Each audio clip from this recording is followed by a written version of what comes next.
This is Barbara Ellistad with the Mesquite Citizen Journal, and we are honored to be here today with EdFizer, who was named last night at City Council meeting as the Distinguished Citizen for 2011 in Mesquite.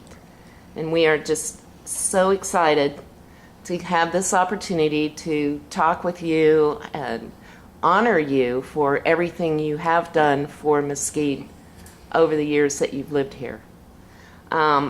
So kind of give us your initial reaction when you heard the news that you were selected as the Distinguished Citizen. I can do that one word. I was flabbergasted. I was totally shocked.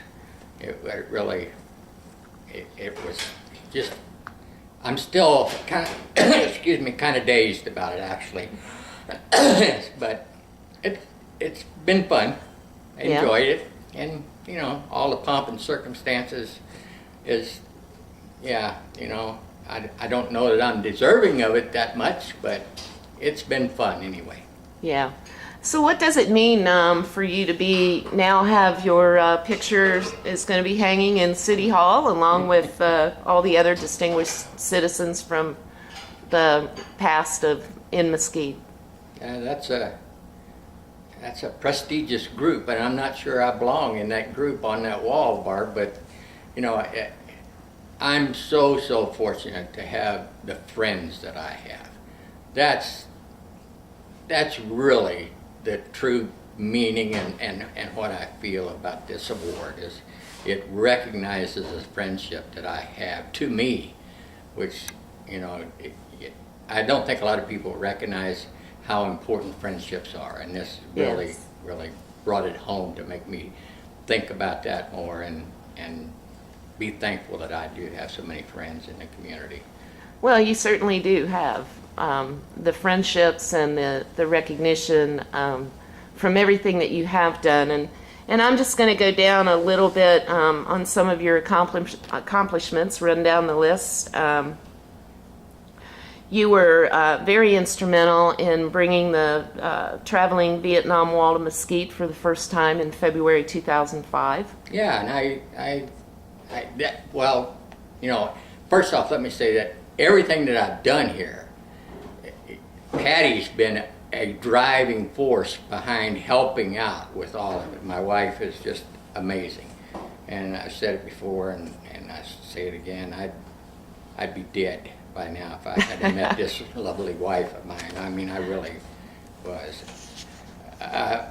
But I remember the article you wrote about your brother too. Yes. At the time that the first wall visit was here, and that was a very touching story that you wrote.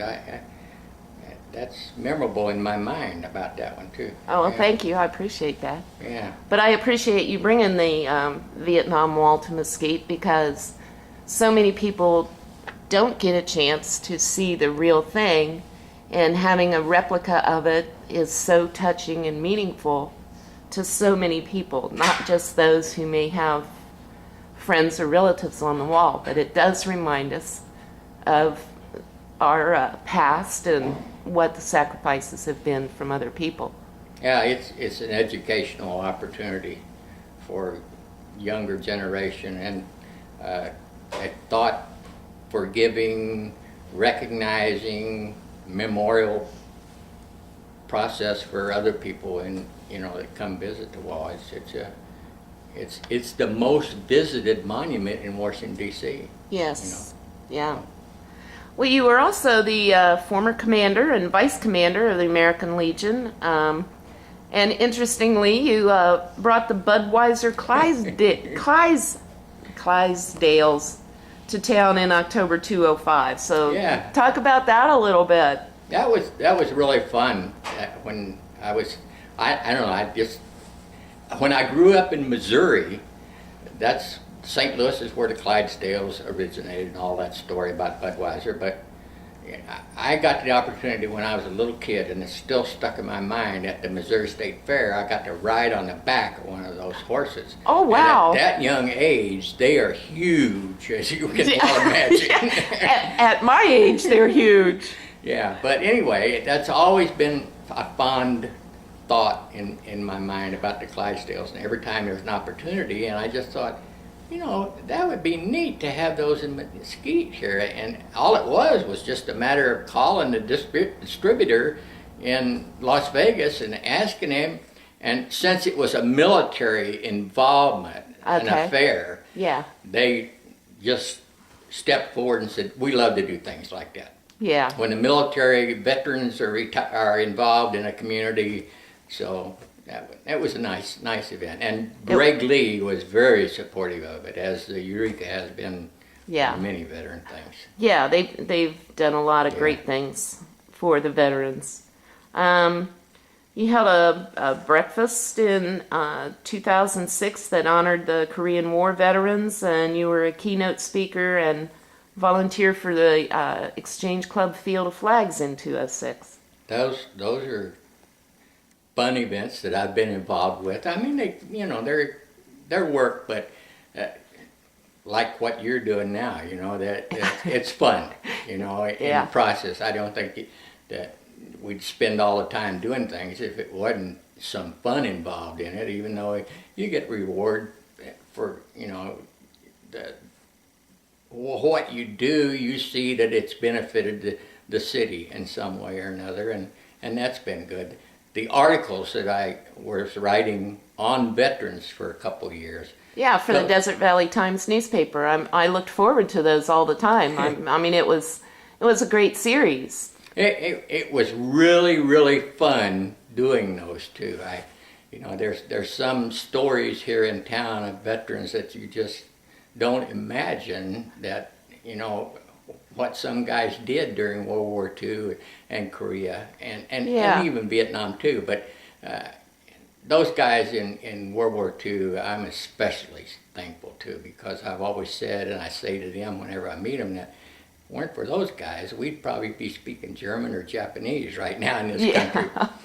Yeah. We're speaking Spanish instead, but but that's another story. Okay. You won't go there, huh? Okay. But everybody has a story. And you took the time and the effort all these years. I think you published that for 6 or 7 years, didn't you? Quite a while. I don't know really how many, but you took the time and made the effort to get those stories out, and as a way of educating and remembering and memorializing those veterans who gave us so much. When I did and I've had a guy that has helped me, 2 people really that come to mind. There's been many, over the years that's helped me with different projects. But John Nettle and Barb Benedict are 2 people that I got to really thank for their contribution to the projects that we've put together here in Mesquite over the years. Those people have been pivotal in helping with those things. Well, good. And then you started the Vietnam Veterans Chapter 993 in Mesquite in 2007 and was the chapter's first president. Yeah, that was I don't know why I do these things. It's just something I thought that we needed to have. As I was interviewing people for articles, it just came to mind that there was a lot of Vietnam vets in this town too. And I thought, that's really what's going to keep the interest in the veteran community here, is having so many Vietnam vets. Mm-hmm. And something for them to get involved with, because there was a time that we weren't treated real well when we come back from Vietnam, and it's time to forget that. Yes. It's time to move on. That was the climate at the time. And so Vietnam vets get together, and I think they I did anyway, reminded them that was that time, and you got to forget that, and let's get an organization that does something for the community here. And I think that's been carried forward since I started it. We had first time I announced it, we had 10 guys show up, and they've got 103 or something like that now. So is that right? Yeah. Wow. Well, then there's a testament to your success. Yeah. That's excellent. You were the Grand Marshal of the Veterans Day Parade in 2007, former head of the parade committee for 2 years. Yeah, that was those were hard events to do, actually, too, because I remember trying to work with out-of-town groups to get them to come here, and thanks for the participation of the hotels and casinos here in town. They helped with room discounts or comped rooms for those people to come to town to participate in the parade, which was nice. We had, big military equipment come from St. George. Yeah. 222nd up there was really accommodating to bring tanks down here, and luckily they didn't tear up the streets. Or shoot anybody. Yeah. Or blow up any buildings or things like that. Those were fun events too, and Al Littman's carried that on for a number of years now. He's done a great job with that. Yeah, and that is one of the highlights of the year. It's the Veterans Day Parade. It is, yeah. I mean, it's not every community that they send a couple F-15s or 16s. That's true. To do a flyby to kick off a parade, so I think that's a testament to what you've done and everybody else has done in supporting people that. Should know that's just not a telephone call. That has to be a paperwork drill to Washington, D.C., because it's government tax dollars that are being spent on that. And year after year, we seem to luck out and get it done here some way or another. So. Yeah, well, I kind of think Bill Wells has a little bit to do with that also. Yeah, probably. It's just kind of something that jumps into my mind. Then you, in 2010, I actually going down this list of your accomplishments, I think you should be the Distinguished Citizens of the Decade instead of just the year. You held a breakfast to honor modern war veterans on June 3rd, 2010. And that's a new veterans group that's forming that is still struggling, I think, a little bit to get off the ground. They are. I think I was just talking to a couple of guys yesterday or day before about that organization, how it was coming. And I think they have 10 guys now, and they can accept associate members to their organization. So I think that one thing needs to get out to people, that Vietnam vets, World War II vets, Korean War vets, civilians can join that organization to show their support to modern war veterans. So. And that group, I think, isn't that Ron Bird? That is Ron Bird. Yeah, he's the president, starting that up. And sort of the pivot person, key guy to get in contact with. And what's Ron's business here in town? I'm not sure about that. I think it's an insurance company but I don't know. But that's more to honor veterans from Iraq and Afghanistan and it is. Maybe the last 10, 15 years. I can't remember their official title, but it's the modern war vets, everything since Desert Storm. Right.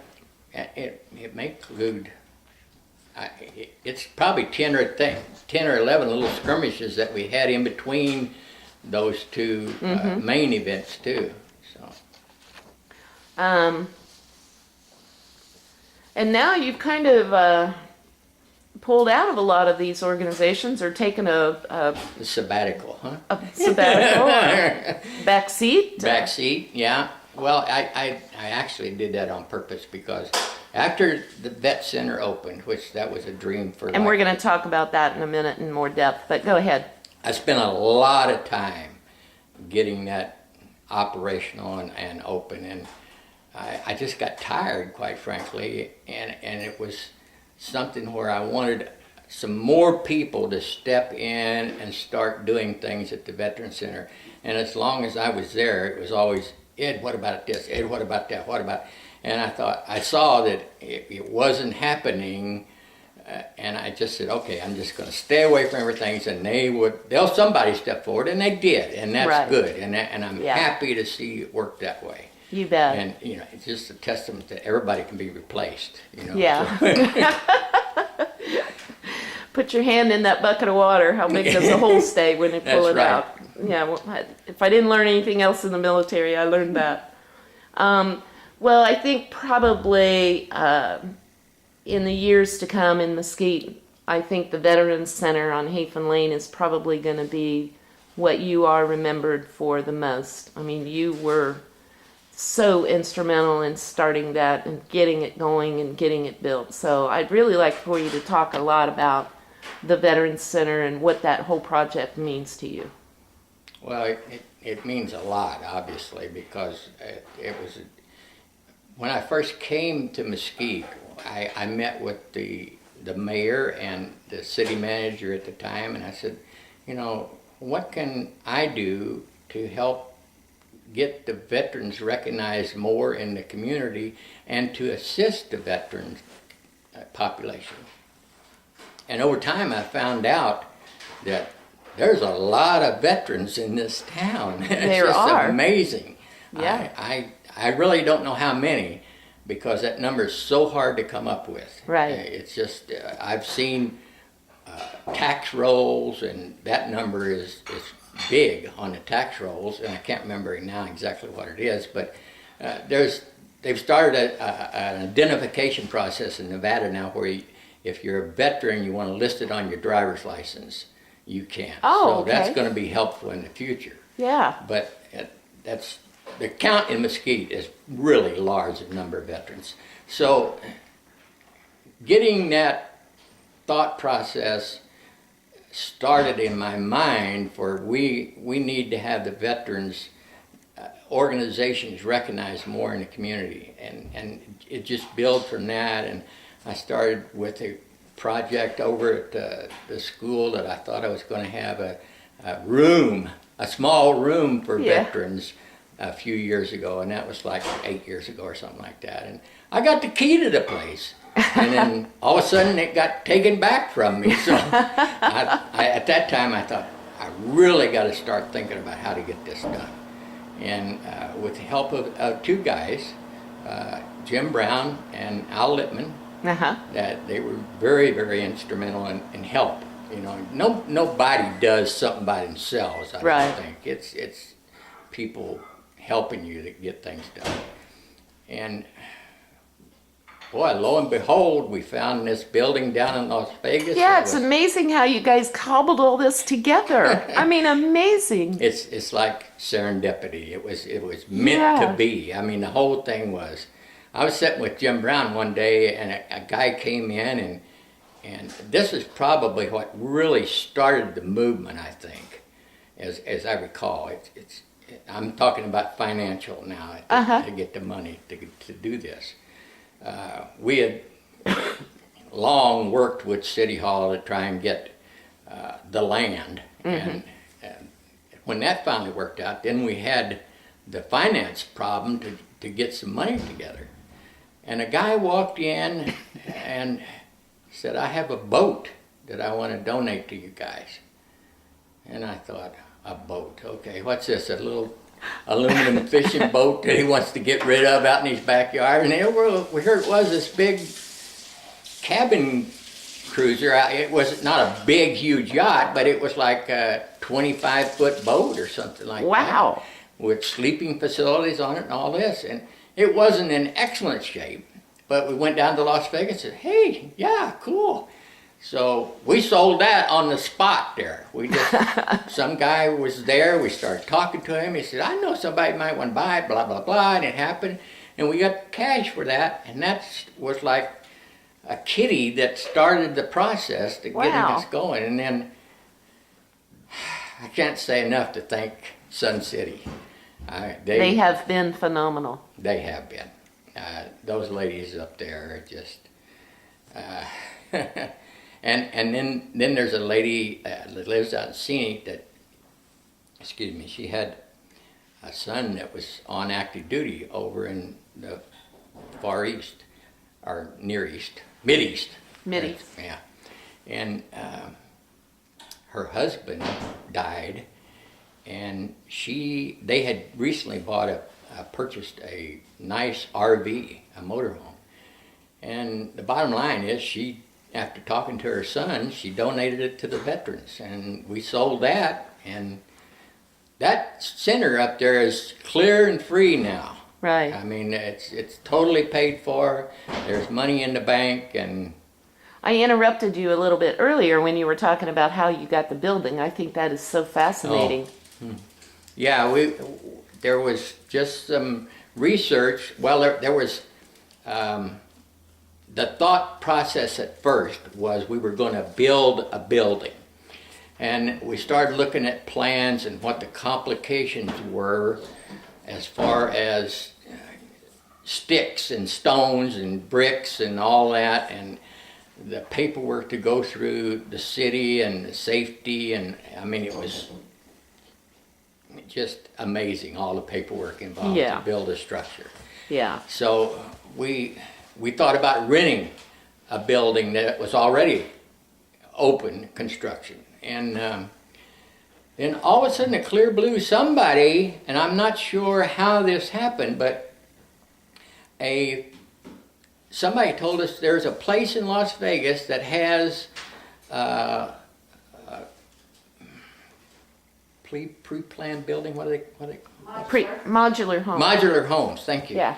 And we called them, and they said, "Well, we got one that probably would suit your needs. Come down here and look at it." And it was previously a realtor sales office, real estate sales office. And we looked at it and said, "Hey, boy, yeah, with some modifications, we could make this work." So Jim Brown then got really intently involved with the paperwork because he had previously done a project for the food bank out in Scenic. So he knew how to do the paperwork that we needed to do. Yeah. Beaver Dam. Beaver Dam. Okay. Yeah. That would be Pat in the background. Yeah. Yeah. Beaver Dam. He had a food bank out there, and so he knew how to do the paperwork with the state and all that stuff. And then we worked with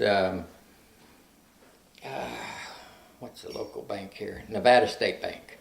Yeah, and we worked with them and told them what the project, what it was, and boy, they were just super in backing us and giving us the finances to go ahead and buy it.